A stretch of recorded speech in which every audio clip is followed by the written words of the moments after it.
Hello guys, আজকে আমরা বেরিয়ে পড়েছি একটা বার্থডে ইনভিটেশনে। তো এখানে আমরা টোটোতে করে যাচ্ছিলাম। তো দেখো আমরা এখানে কিন্তু পৌঁছে গেছি, বাড়িতে পৌঁছে গেছি সবাই মিলে একটু কথা বলে। তারপরে আমরা দেখো এখানে কিন্তু রান্নাবান্না শুরু হবে। এখন বাজে মোটামুটি 12:30 একটা। তো এখন থেকে রান্নাবান্নাটা শুরু করছে, কারণ সন্ধ্যাবেলায় বার্থডে পার্টিটা হবে। তো এখানে দেখো, এখানে পেঁপে চাটনিটা আমি বানাচ্ছি। তো চাটনির রেসিপিটা আমি পুরো দিতে পারিনি, কারণ প্রচণ্ড গরম লাগছিল রান্নাঘরে, তো ভালো লাগছিল না ভিডিও করতে। তো দেখো এখানে কিন্তু কী কী রান্না আছে একটু দেখাচ্ছি তোমাদেরকে। এখানে কিন্তু সব রান্না হয়নি, তো যেগুলো হয়েছে সেগুলো আমি দেখাচ্ছি।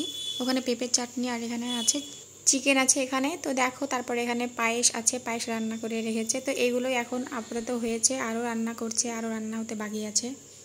তো সন্ধ্যাবেলায় দেখো এখানে কিন্তু সবাই বার্থডে একটু ঘরটা সাজানোর জন্য বেলুনগুলো ফোলাচ্ছে। তো সবাই মিলে আমরা হাসাহাসি করছিলাম আর বেলুনগুলো ফোলাচ্ছিলাম। বাড়িতে কোনো অনুষ্ঠান হলে সবাই মিলে এক জায়গায় হয়, আর এক জায়গায় হলে খুব ভালো লাগে, সবাই মিলে হাসি ঠাট্টাই আর কি।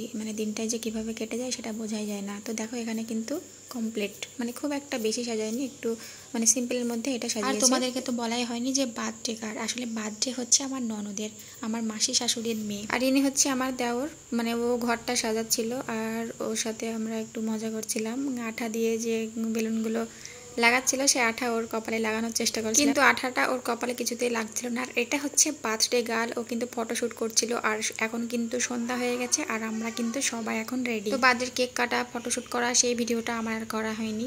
তো তারপরের দিন দেখো সন্ধ্যাবেলায় আমরা কিন্তু সুপার মার্কেটে চলে এসেছি। তো এখানে কিছু কেনাকাটা করে নিয়েছি, আর তারপরে কেনাকাটা করে এখান থেকে বেরিয়ে পড়েছিলাম কসমো বাজার যাব বলে। তো তোমরা অনেকে হয়তো বুঝতে পারবে না যে এটা কোন সুপার মার্কেট, এটা হচ্ছে ডোমকল। তো সুপার মার্কেট থেকে বেরিয়ে আমরা চলে এসেছি কসমো বাজার মলে।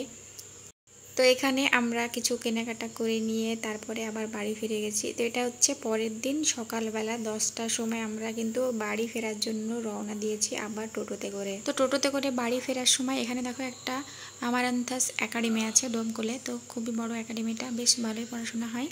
আর যে এই টোটোতে করে যাওয়ার সময় যে প্রকৃতিগুলো এত ভালো লাগে কি বলবো, খুব ভালো লাগে। যে ঠান্ডা ঠান্ডা বাতাস বই, খুবই সুন্দর লাগে প্রকৃতিগুলো দেখতে আর কি। সবুজ মাঠ, আমার তো অনেক ভালো লাগে। হচ্ছে বলো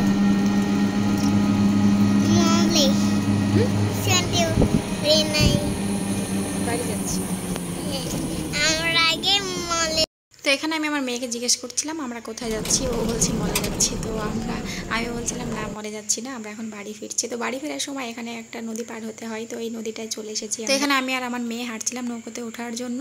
তো নৌকোতে উঠে পড়ে আমার আর ভিডিও করা হয়নি। তো আমরা বাড়ি পৌঁছে গেছিলাম। তো আজকের ব্লগটি কেমন লাগলো অবশ্যই জানিও।